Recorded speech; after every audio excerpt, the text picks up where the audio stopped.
In DC, for DC. DC Radio, 96.3 HD4 and DCRadio.gov. I'm Sonya Dunn. You're listening to Military Home Life Radio. We have with us today Joy Mosley, who is someone who is just an enigma, but it's got so much going on in regards to the veteran space. How are you? I'm wonderful. Thank you so much for that compliment. Thank you. As far as I love enigmas, as far as my favorite villain is Joker. I'm sorry, Riddler is Riddler because he's an enigma to me. You know, I don't know if you watched the TV series Gotham, but his real name is Enigma. So okay, and I think some of the people who you can't just figure out, but you just love hearing about everything they do are the most exciting people. So it's a compliment. Trust me. Thank you so much. Thank you. You are a veteran. Yes, I'm an Air Force veteran. And how long did you serve in the military? I was in 9 years, 4 months to be exact. 9 years, 4 months. Yes. Wow. Yes, on active duty. Yeah. Yeah. So did you ever serve reserve or guard or anything? So you said on active duty. So. Yeah. No, I did not go into the reserves or the guard. I separated in 2002, shortly after 9/11. Okay. So that ended my military career. However, I do continue to serve in other aspects. Don't we all? Yeah. Don't we all? As far as I thank you for the time you've given us today. I know your time is precious because you are always out and about, a woman of the community. So I thank you for this time. Thank you. I wanted people to get to know a little bit more about Joy, if you don't mind.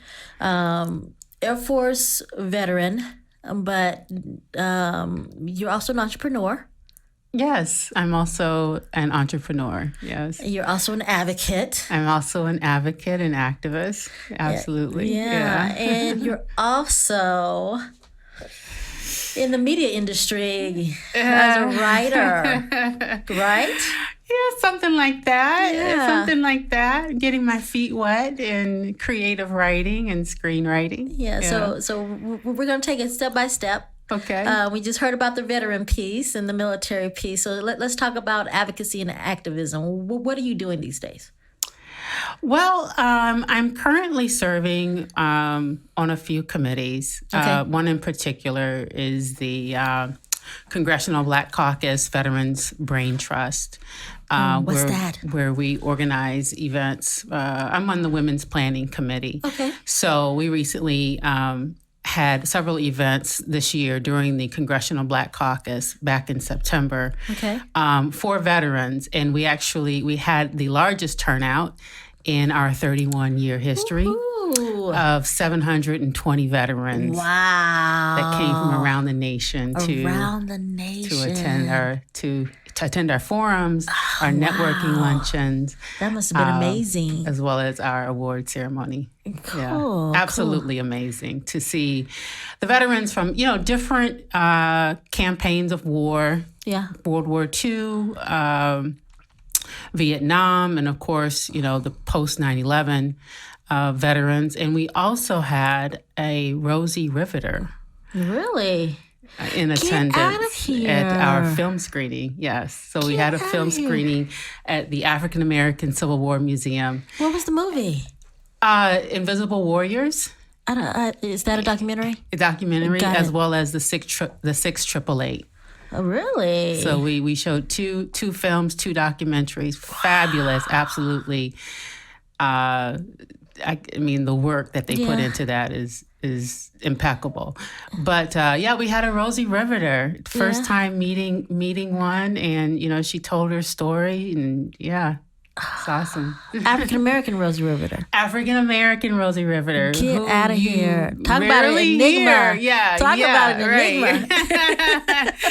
You rarely hear anything about. So to hear her story about how, we're talking 600,000 women during that time who basically, for African Americans, went from being domestic help to actually serving their country Yeah. in so many different facets, Wow. different ways. But to meet her and to hear that story, it's true. So that's somebody you should consider having on the show. I know. You're going to have to give me her contact information.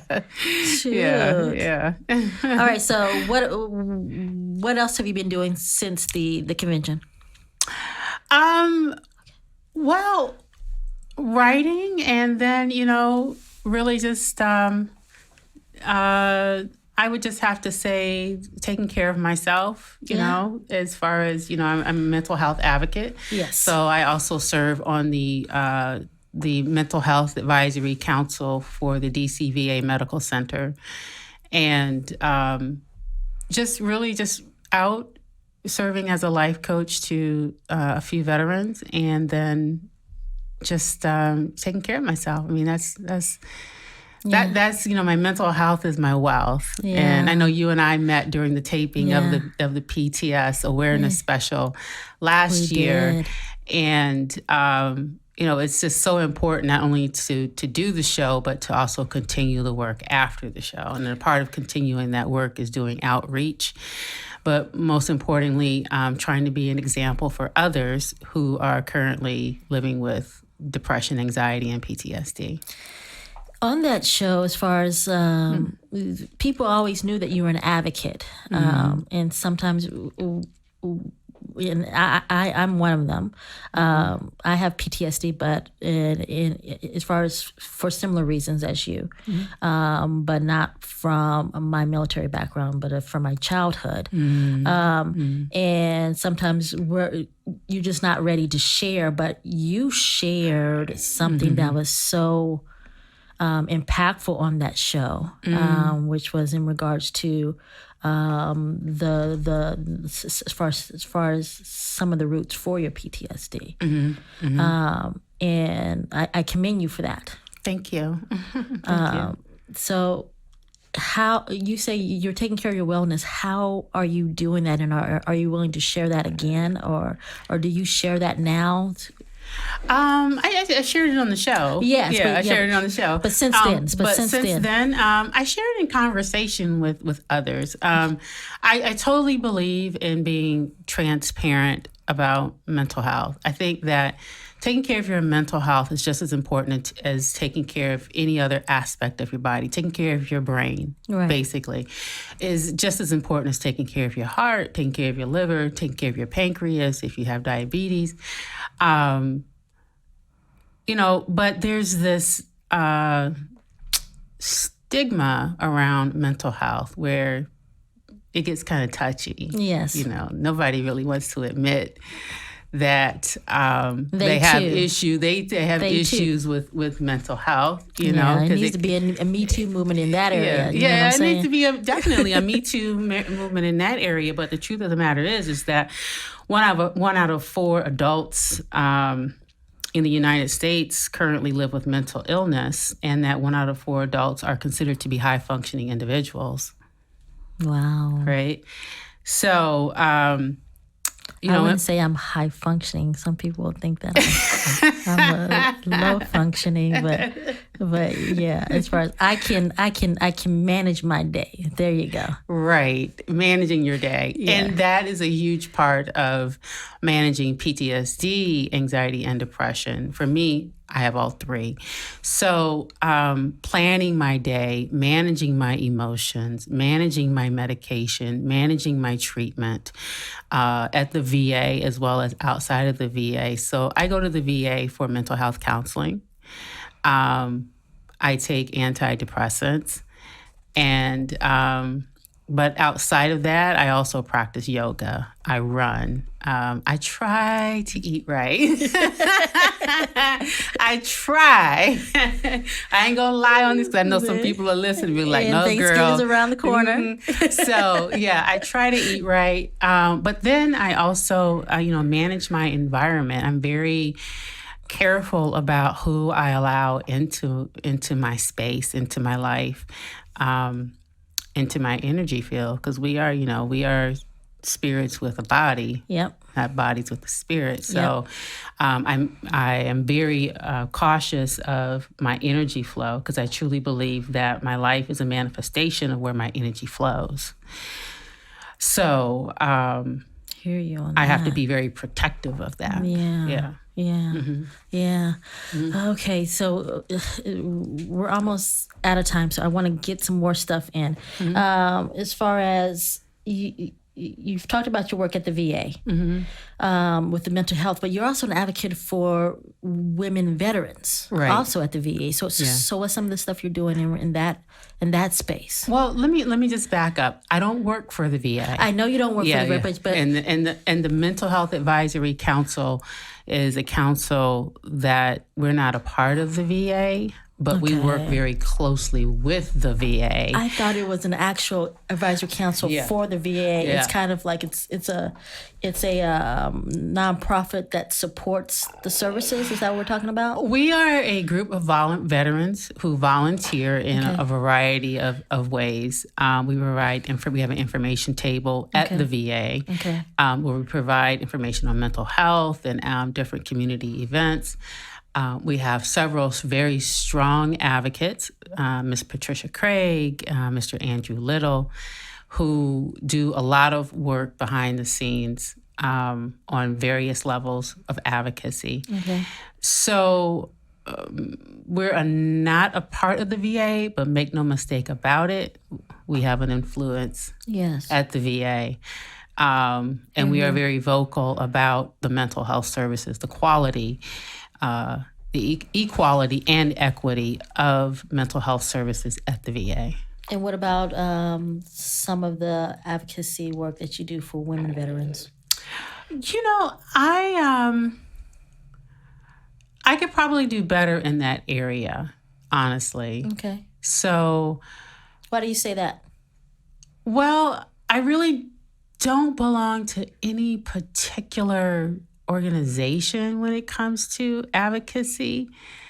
I mean, this conversation that we having right now is advocacy for any opportunity that I can get in front of a group or a person or media platform in this case is advocacy, right? Yep. But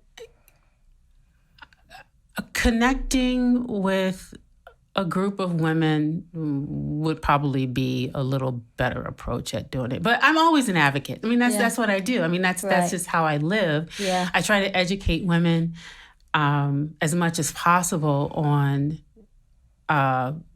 depression, because we have so much that we're dealing with, especially as veterans, right? So I have friends that who have separated from the military. And as women, they're mothers and they've had this awesome career in the military. But now they're outside of the military and they're like, who am I? I know I'm a mom, right? But I had this really high profile job in the military. So who am I now? Yeah. So I spend a lot of time with women like that, who are trying to figure out their life path, their spiritual gifts. In many cases, who am I as far as my personality, So I think for me, just showing up and how I choose to show up in the world is my advocacy. Joy, we're gonna have to. we're out of time. We got like 1 minute, so we're gonna have to put a pin on that and bring you back later. But I want people to know about the VGA fellowship you did, and what was the outcome. So for those of us, that's the Writers Guild of America. Right. Joy was accepted into their fellowship to do a screenwriting. So what came of that? And you got listening, man. For those folks that don't know, the Writers Guild of America has a fabulous program called the Veterans Writing Project, and I was blessed to be one of 40 veterans last year who was able to learn more about screenwriting under Hollywood mentors over the past year. Where I am now is that I have completed my first script, 110-page script for a feature film. It has been registered with the Library of Congress, and but I found out that due to the nature of my script, it has to be vetted by Homeland Security. Oh, right, Homeland Security. So that's where I am right now. Yeah. But continuing to write and explore, different avenues. Writing for me is therapeutic. Yeah. It helps me manage my depression. It gives me a greater sense of purpose and connection to the world. We're going to have to go, Joy. Thank you. But you got to come back, okay? Absolutely. Thank you so much for having me. I'm Sonya Dunn. You're listening to Military Home Life Radio. We'll be right back to wrap up. Don't go anywhere. In DC, for DC. DC Radio, 96.3 HD4 and DCRadio.gov.